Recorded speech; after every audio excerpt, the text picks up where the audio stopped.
ကြားကြီးဟာငါးဖမ်းဖို့အတွက်ပင်လယ်ထဲကိုခုန်ချလိုက်ပါတယ်။ဖောင်ပေါ်ကနေကြည့်နေတဲ့ကောင်လေးကတော့ဒါကိုမြင်ပြီးရေမောလိုက်မိပေမဲ့ကြားကြီးကတော့ငါမဖမ်းနိုင်ခဲ့ပဲဖောင်စီကိုပြန်ကူးလာခဲ့ပါတယ်။ကြားကြီးလာနေတာကိုမြင်တော့ကောင်လေးလည်းထိတ်လန့်သွားပြီးဘေးကလှေငယ်လေးပေါ်ကိုအမြန်တက်ကပုန်းရှောင်လိုက်ပါတယ်။ကောင်လေးကဖောင်ကိုသူ့စီဆွဲကပ်လိုက်တာကြောင့်တနာစရာကြားကြီးဟာပိတ်မိသွားပြီးဖောင်ကိုအတင်းကုတ်ကပ်နေပေမဲ့လည်းမလွတ်မြောက်နိုင်ခဲ့ပါဘူး။ကောင်လေးဟာပူစိန်တလက်ကိုတွေ့သွားပြီးအစပိုင်းမှာတော့ကြားကိုရှင်းပစ်ဖို့ကြံရည်ခဲ့ပေမဲ့လည်းသူတွန့်ဆုတ်သွားခဲ့ပါတယ်။ကြားကြီးကိုတနာသွားတာကြောင့်ပူစိန်ကိုပြန်ချလိုက်ပြီးအဲ့ဒီနောက်မှာပဲတနာစရာကြားကြီးကိုကယ်တင်ဖို့ဆုံးဖြတ်လိုက်ပါတယ်။ဖောင်ကိုရေရဲပြန်နှုံးချပြီးလေကားချပေးလိုက်တဲ့အခါကြားကြီးကလေပေါ်တက်လာပြီးကောင်လေးကတော့ဖောင်ပေါ်ကိုပြန်ခုန်ချလိုက်ပါတယ်။ကြားကြီးလေပေါ်ကိုရောက်သွားတဲ့အခါကျမှသာကောင်လေးလည်းစိတ်သက်သာရာရသွားပါတော့တယ်။နောက်တစ်နေ့မှာတော့ကောင်လေးဟာလေပေါ်မှာပစ္စည်းတွေရှာဖွေရင်းမတော်တဆကြားကြီးကိုနှုတ်မိတယ်လို့ဖြစ်သွားပါတယ်။သူနောက်မဆုတ်ခင်မှာပဲတစုံတစ်ခုကသူ့ကိုလာမှန်တာကြောင့်ကြည့်လိုက်တဲ့အခါငါးသေးသေးလေးဖြစ်နေတာကိုတွေ့လိုက်ရပါတယ်။ဗိုက်စာနေတဲ့ကြားကြီးကိုရင်ဆိုင်နေရတဲ့ကောင်လေးဟာနောက်ဆုတ်ရင်းငါးနဲ့ပစ်ပေါက်လိုက်ပေမဲ့အန်တစရာကောင်းတာကငါးကပြန်ထွက်သွားပြီးကြားကြီးတောင်ကြောင်သွားခဲ့ပါတယ်။အဲ့ဒီနောက်မှာတော့ပြန်ကျင်ငါးအုပ်ကြီးသူတို့စီတိုးဝင်လာတာကိုကြားကြီးလက်ကြည့်လိုက်ပါတယ်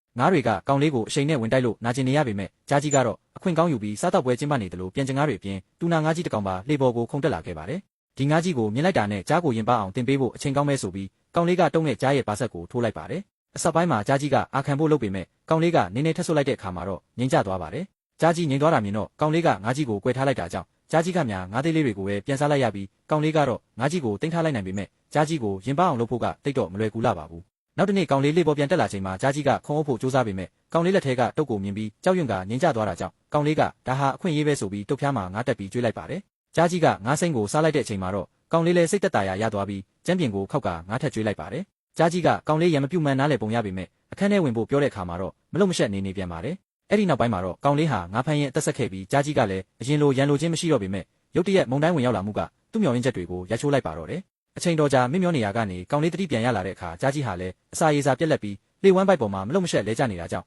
ကောင်လေးလည်းကြားကြီးပေးမှာပဲတင်မဲ့နေကိုစောင့်နေလိုက်ပါတယ်။ဒါပေမဲ့နောက်တစ်ခါသူပြန်နိုးလာတဲ့အချိန်မှာတော့လေကကျွန်းတကျွန်းစီကိုမျောပါရောက်ရှိနေခဲ့ပါတော့တယ်